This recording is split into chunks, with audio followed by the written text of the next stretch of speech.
ભાવનગર શહેરના ઘોઘા સર્કલ વિસ્તારમાં અકસ્માત, વૃદ્ધાનું મોત।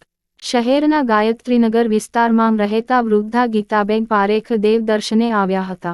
મેઘાણી સર્કલ રોડથી ઘોઘા સર્કલ તરફ જઈ રહેલા ડમ્ફર ચાલકે વૃદ્ધાને અડફેટે લીધા હતા। ડમ્ફરની ટક્કર લાગતા પડી જવાના કારણે પાછળના વ્હીલમાં આવી જતા મોત નીપજ્યું। અકસ્માત સર્જી ફરાર થઈ રહેલા ચાલકને ઝડપી લોકોએ પોલીસ હવાલે કર્યો હતો।